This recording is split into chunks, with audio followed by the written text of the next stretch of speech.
Assalamualaikum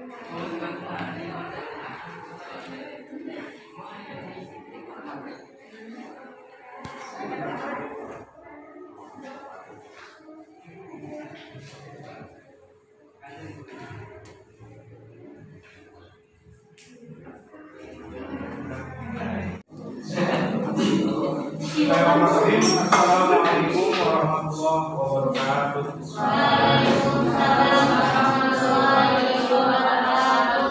Alhamdulillah pada kesempatan hari ini kita akan membahas tentang sebuah tempat ya, yaitu kehadiran Islam mendamaikan bumi Nusantara. Sekarang anakku, Bapak akan membagikan ini ya. Tapi sebelumnya Bapak akan absen dulu ya. Tolong absen namanya di sini dulu. Kemarin masih ada kan? Di sini dulu kehadirannya. Buka HP-nya dulu. Saya nonton gitu.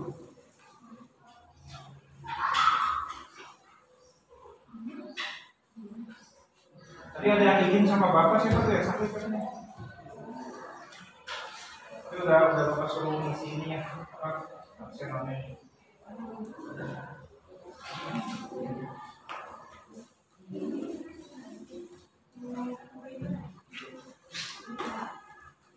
Kita isi semua absennya.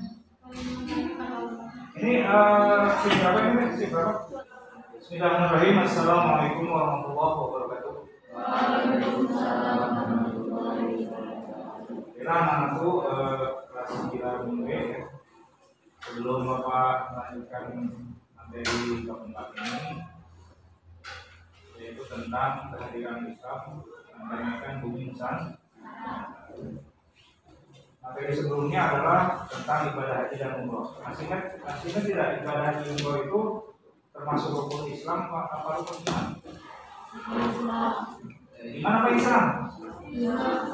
Islam ya? Rukun Islam. Maaf ya. Rukun Islam yang berapa masih ingat? Yang ke dan hukumnya adalah wajib apa sunat? Wajib bagi yang mampu. Ya, kalau yang belum mampu belum diwajibkan. Mampu di sini artinya mampu secara fisik maupun finansial. Tujuan pembelajaran yang pertama, kalian itu diharuskan nanti memahami cara masuknya Islam di Nusantara melalui jalan damai ya, atau kekerasan. Artinya kalian bisa memahami apakah Islam datang ke Nusantara atau ke Indonesia ini dengan cara damai atau dengan kekerasan. Tujuan yang pertama kita harus tahu ya. Kemudian yang ketiga, menjelaskan perkembangan Islam di Nusantara berdasarkan kronologi wilayah, berdasarkan data dari berbagai sumber. Jadi wilayah mana saja yang dimasuki Islam ketika zaman dahulu itu. Karena di kita ada beberapa wilayah ya. Kan di negara kita kan dibagi menjadi 3 wilayah. Wilayah timur, wilayah tengah, dan wilayah barat. Nah, nanti Islam itu berdasarkan dari itu masuknya dari mana saja ya. Kemudian yang keempat, menjelaskan perkembangan Islam Nusantara berdasarkan perkembangan Islam berdasarkan kerajaan Islam di Sumatera, di Jawa, dan di Sulawesi. Jadi Islam itu dulu masuknya ketika di zaman dahulu itu adalah kerajaan-kerajaan. Dan setelah itu nanti kalian akan diharapkan mempunyai sikap yang mulia. Yang pertama, kalian diharapkan mencintai para ulama dan tokoh penyebar Islam. Yang kedua, gigih dan semangat dalam berdakwah. Kita juga wajib berdakwah, tentu sesuai dengan kemampuan yang kita miliki. Ya, minimalnya dengan perbuatan kita. Ya. Contoh yang paling mudah, sholatnya, ya, sholat yang 5 waktu itu kita harus betul. Ya. Contohkan itu juga dakwah. Ya. Kemudian ngaji juga ya, ngaji mungkin kalau di lingkungan di sekolah, ya, atau di rumah juga mungkin ya, terus sebelum kamu ke SMP kan rajin di sekolah ya. biasanya seperti setelah masuk SMP sudah mulai berkurang. Mungkin alasannya karena banyak pelajaran. Tapi kalau nanti misalnya situasinya sudah normal, ada kegiatan ekstra, kurikuler dan sebagainya. Ya. Kemudian menghargai perbedaan agama dan keyakinan. Karena di Nusantara itu bukan hanya Islam. Ya, sebab sebelum datang Islam itu yang pertama kali datang ke negara kita itu kan orang-orang Eropa, orang Barat, orang dari India dan sebagainya, di mana mereka itu juga menyebarkan agama. Sebelum Islam datang itu agama Hindu, Buddha, dari India sana, dari Cina, Konghucu, kemudian dari benua Eropa, dari Belanda, ya, dari Portugis, dari Inggris, itu agama Kristen yang disebarkan di kita. Ya. Nah tentu karena di kita itu sebelum datangnya Islam ada agama-agama sebelumnya, maka kalian nanti bisa punya rasa toleransi yang tinggi ya terhadap warga Indonesia yang bukan beragama Islam tentunya. Ya. Kemudian giat belajar untuk meraih cita-cita. Ya, dengan datangnya Islam ini, karena dalam agama Islam itu kan ada perintah kita wajib menuntut ilmu. Ya, kalau ini ala kulli muslimin wa muslimatin. Ya, ilal minal mahdi. Bahwa setiap muslim laki-laki maupun perempuan itu wajib menuntut ilmu. Ya, mulai dari riwayat, dari lahir sampai nanti teriak. Jadi hukum menuntut ilmu itu wajib. Ya. Nah, kita semangat karena Islam itu memerintahkan kepada kita untuk belajar terus, ya, dan tidak ada batas waktu. Kemudian yang terakhir, rajin beribadah. Ya, tentu harus rajin beribadah karena orang Islam. Yang disampaikan oleh agama Islam itu, ya, pertama kita harus mengakui bahwa Allah itu Tuhan kita, Nabi Muhammad adalah Rasul. Kita masuk ke bab 4. Ya, ini bab 4 itu sesuai dengan SPP yang Pak buat ya, rencana pelaksanaan pembelajaran. Nah di dalam buku paketnya itu adalah bab 6 ya. Oke, judulnya adalah kehadiran Islam mendamaikan bumi Nusantara ya. Sejarah Islam di Nusantara. Teori masuknya Islam di Nusantara. Ini teorinya nih ya. Secara perkembangan ilmu pengetahuan seperti ini. Yang pertama, ini ada 4 teori ya. Yang pertama disebut teori Mekah. Nah, apa nanti yang disebut teori Mekah nanti kita bahas ya. Kemudian yang kedua teori Gujarat. Gujarat itu salah satu nama daerah di India.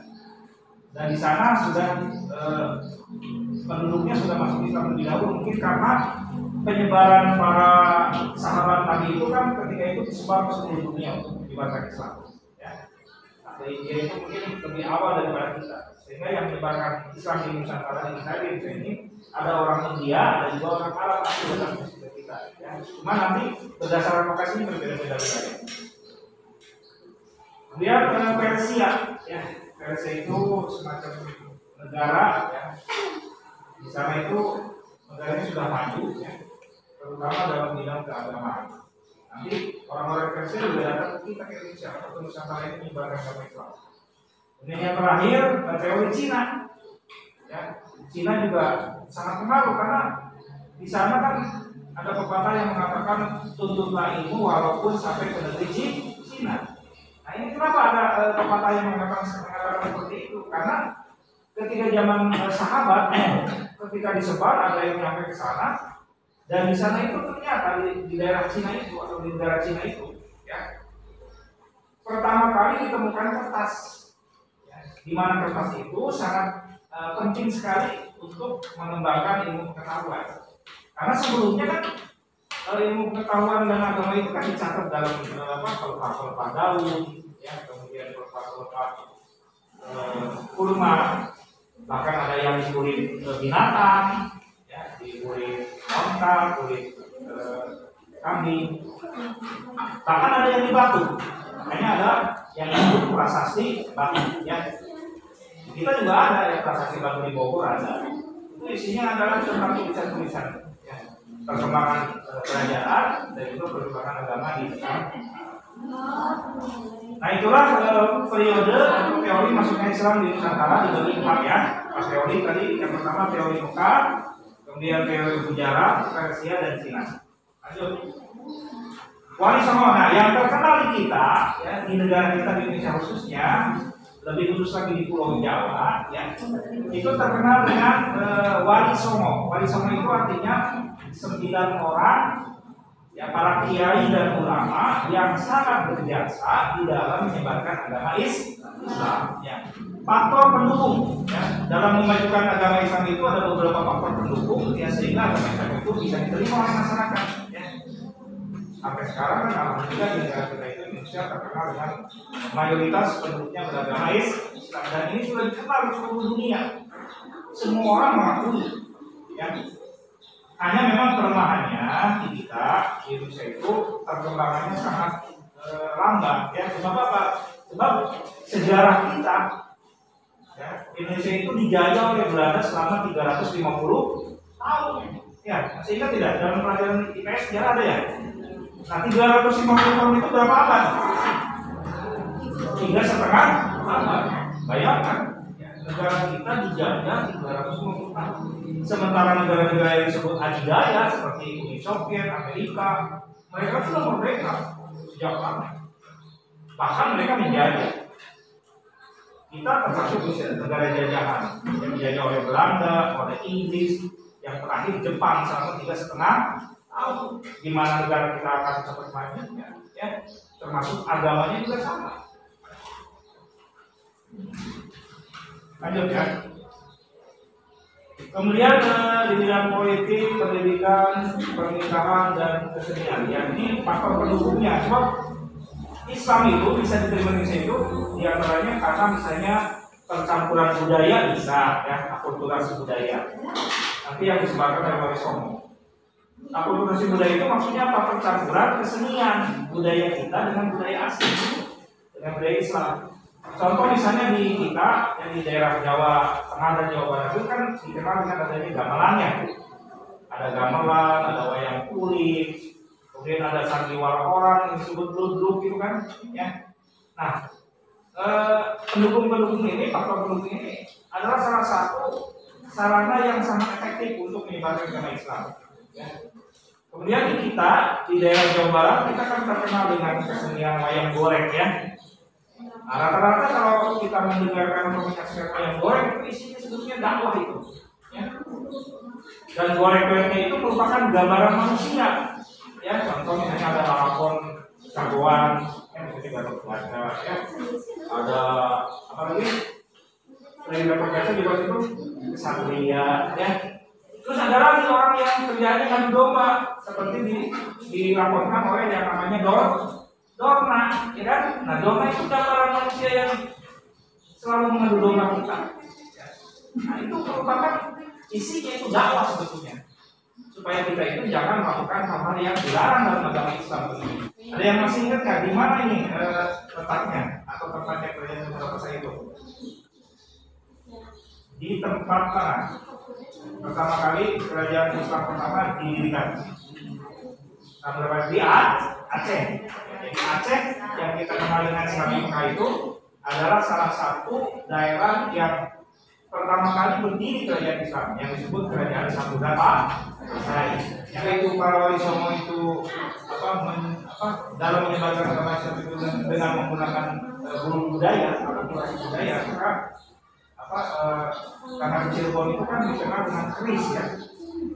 Keris itu adalah salah satu alat untuk perang, dibuat dari tembaga besi, ya. Nah, dan keris ini konon ketika zaman dahulu itu keris itu bisa diisi, bisa hidup, Pak. Sementara yang mengisi keris ini biasanya adalah jin, ya. Bawa juga sama, tapi jin. Makanya ada keris bisa terbang sendiri, ya kan? Kemudian ketika perang mungkin diperintahkan oleh yang punya untuk membunuh musuhnya yang Belanda dan Jepang. Makanya kan banyak legenda-legenda para pahlawan Islam yang terkenal, yang terkenal misalnya kalau di daerah Jakarta tuh Betawi namanya Sepitung, ya. Sepitung dari Betawi itu jagoan itu, ya. Dia itu tidak membangun tembok, kan? Ya, kita pernah dengar tidak? Dia tidak mempan tembak, peluru tidak mempan kalau nembak silikon itu. Ya. Nah, kemudian karena di kita ini ada saja pengkhianatan bangsa, maka kelemahan dari orang-orang yang jago itu diintai apa saja. Misalnya diantaranya kalau silikon itu bisa tembus, ya, bisa mati dengan cara ditembak dengan pelurunya peluru emas. Kalau pakai peluru emas dia mati, ya. Tapi kalau pakai peluru biasa nggak bisa tepat. Apalagi bacok, ya, pakai keris atau pakai parang juga seperti itu. Nah, itulah makanya perkembangan Islam itu kadang-kadang bercampur dengan masalah-masalah kebudayaan kita. Ya, seperti mulut dari Cirebon itu sebetulnya itu jatuhnya kepada musyrik itu kalau kita perhatikan. Terus kadang-kadang orang mencuci keris, kemudian airnya itu diperebutkan, ada yang dipakai obat, ada yang dipakai cuci muka, bahkan dipakai mandi dan sebagainya, bahkan dijadikan jimat. Nah, itu kan musyrik, nggak boleh. Ya. Karena sejarah para wali songo itu menggunakan seni dan budaya pada waktu itu. Sementara efeknya memang kurang baik sihnya. Tapi berdasarkan perkembangan ilmu dan pengetahuan, hari ini kita sebagai orang Islam itu harus bisa memilih dan memilah, ya, ajaran-ajaran Islam yang baik, yang benar itu seperti apa yang harus kita laksanakan. Ya, sementara yang tidak baik, yang mengandung kemusyrikan atau mungkin dan sebagainya itu tidak boleh kita laksanakan. Mempelajari materi ini kemudian dibuat tugasnya, ya. Orang kita bisa kayaknya kalau bikin 1, 2, 3, 4, 5, ada 6 nih. Berapa kelompok ya? Satu kelompok 4 orang itu. Berapa orang? 1, 2, 3, 4, 5, 6, 7, 8, 14 bagi berapa ya? 1, 2, 3, 4. Ada yang 2 orang. Ini ada ya? Ada 4 orang, ada 4 orang ya? 1, 2, 3, 4. Satu kelompok ya. 1, 2, 3, 4. Kelompok 2 ya. 1, 2, 3. Kelompok 3 ya. 1, 2, 3 kelompok 4 ya. Oke, silakan diambil ini ya. Bagikan ya, sekalian. Kelompok ya. Yang kelompok 1 dan 2 4 orang. Kelompok 3 dan 4 3 orang ya. Oke. Silakan dibuka materinya. Yang pertama ya, halaman pertama kedatangan Islam mendamaikan bumi Nusantara di Pulau kita. Kemudian periode masuknya Islam ke Nusantara. Ada beberapa periode ya, nanti ada 4 kan. Pertama periode Mekah, kemudian Jarak, kemudian periode Persia, dan terakhir periode Cina. Masing-masing itu ada penjelasannya ya. Lanjutnya halaman 2 ya, perhatikan halaman 2. Wali Songo. Nah, Wali Songo ini yang tadi Bapak ceritakan adalah para kiai ya, yang berjasa di dalam penyebaran agama Islam di Islam, khususnya di Pulau Jawa ya, dengan sebagai memanfaatkan situasi yang berlaku di daerah masing-masing dengan seninya, budayanya, peraturan. Dan kita lihat proses penyebaran Islam. Nah, ini ada beberapa tahap ya. Proses penyebaran Islam di sini ada 1, 2, 3, 4, 5 ya. Melalui pertama di sini melalui perdagangan ya. Prosesnya yang pertama melalui perdagangan. Ya. Kedua melalui perkawinan. Ya, misalnya orang-orang yang datang dari luar negeri kita, ya, tujuannya menyebarkan agama, tapi karena lama di Indonesia, akhirnya mereka berjodoh dengan orang Indonesia. Ya, kemudian akhirnya istrinya, anaknya yang beragama Islam, otomatis kan satu turunan ya. Nah, jadi makin lama keluarga yang bertambah, maka Islam pun makin berkembang. Ya. Yang ketiga, pendidikan. Ya. Misalnya di kita di Nusantara ini kan banyak didirikan pondok pesantren. Sampai sekarang alhamdulillah ya berkembang. Nah itu sejarahnya seperti itu. Islam itu bisa maju karena ada pendidikan. Makanya ada organisasi Muhammadiyah yang mendirikan pesantren, ya, kemudian mendirikan perguruan tinggi, ya. Ada yang mondok, ada juga yang sampai sekolah, ada yang khusus mondok. Sampai sekarang masih ada tidak? Masih ya. Kemudian yang selanjutnya melalui hubungan sosial. Hubungan sosial itu artinya muamalah, ya, antar sesama manusia. Kita perlu berhubungan. Namun kita manusia itu hidup sendiri kan? Kan manusia itu kan sifatnya kan sosial, ya, tidak bisa individu. Kita hidup di dunia ini tidak bisa sendiri. Bahkan kita waktu di dalam perut saja kita nggak bisa sendiri, karena kita ada dalam kandungan diri kita masing. Apalagi begitu keluar, ya, begitu keluar bisa nggak kita melahirkan sendiri? Jarang ya, tapi kalau waktu pertama-tama mungkin bisa, tapi kesininya kan nggak mungkin. Ya. Apalagi sekarang zaman canggih, zaman teknologi canggih, kadang-kadang pertolongan dokter, bidan dan sebagainya itu sangat dibutuhkan. Bahkan sekarang ada khusus rumah sakit, khusus untuk melahirkan. Bahkan bidan-bidan sekarang buka praktek sendiri di rumah. Ya karena apa? Karena itulah intinya manusia itu makhluk sosial. Manusia itu tidak bisa hidup sendiri. Lanjut yang terakhir kesenian ya. Nah tadi yang Bapak ceritakan, jadi Wali Songo ini dalam penyebaran agama Islamnya itu melalui berbagai macam alat. Yang contoh diantaranya misalnya ada kesenian rebana ya. Rebana tahu rebana? Genjing ya. Nah, kita kan ada genjing ya. Nah, genjing itu adalah salah satu alat kesenian yang dipakai oleh para wali songo untuk menyebarkan agama Islam. Ya. Terus ada lagi apa misalnya tari-tarian, ya, tari-tarian tuh yang Islami. Dia ada lagi beduk ya, beduk itu kan ada atau kebudayaan Indonesia. Tapi sekarang beduk bisa dipakai untuk memberikan tanda waktu sholat tiba, ya. Nah dipukullah beduk. Kemudian baru ada. Padahal dalam agama Islam aslinya nggak ada beduk, ya. Tapi karena kita definisi kebudayaannya atau ya oleh para ulama dimanfaatkan dan itu diterima. Ya. Itu mungkin ya tentang proses ininya. Terus rangkumannya di situ ada 9 ya, rangkuman ada 9. Kalian akan sendiri ya. Nah setelah kalian pelajari nanti tugas kalian adalah mengisi soal PG ya 10 soal. Bisa kerjasama dulu nggak apa-apa.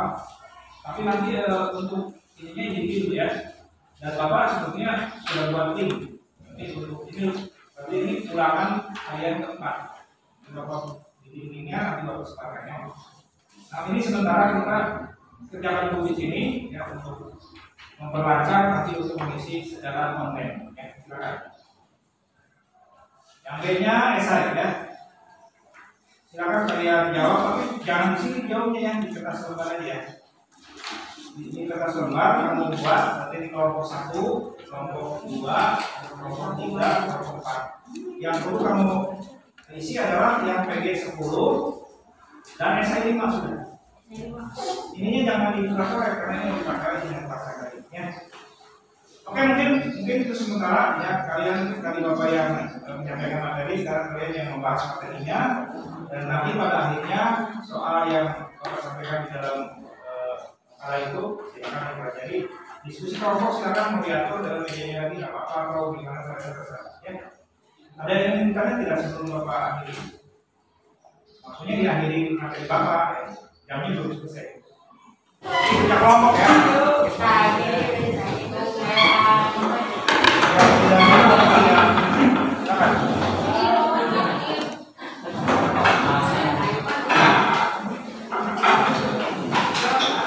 Isinya pribadi aja, masing-masing nanti sekali itu sampai di foto ya.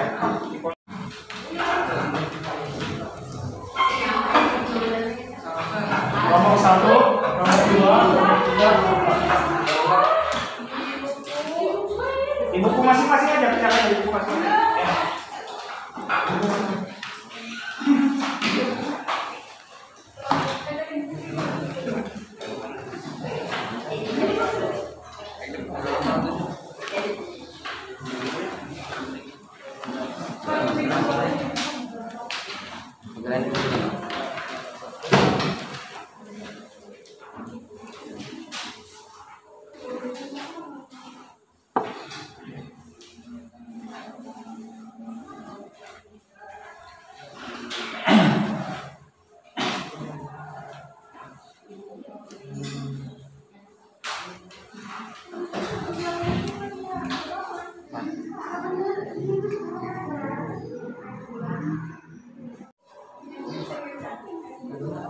Kelompok 1 ya. 4 orang ya. Kelompok berapa Neng? Kelompok 4 berapa orang? 3 orang ya. Oke. Ini kelompok? 3 berapa orang? 3 orang ya. Oke. Yang ini kelompok? Kelompok 2. Berapa orang? 4 orang ya. Oke, siap. Kelompok 1 ini 4 orang.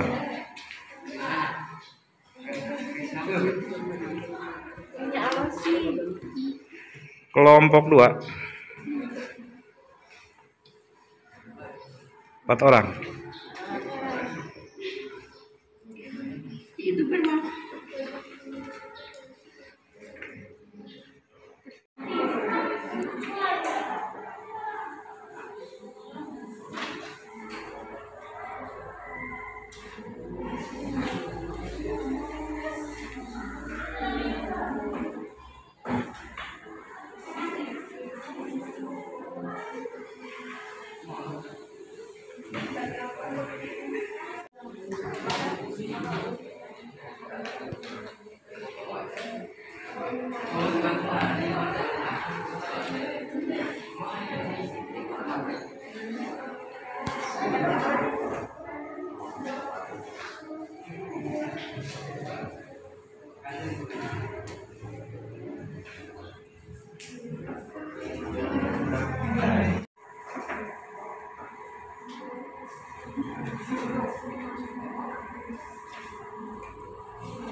Thank you.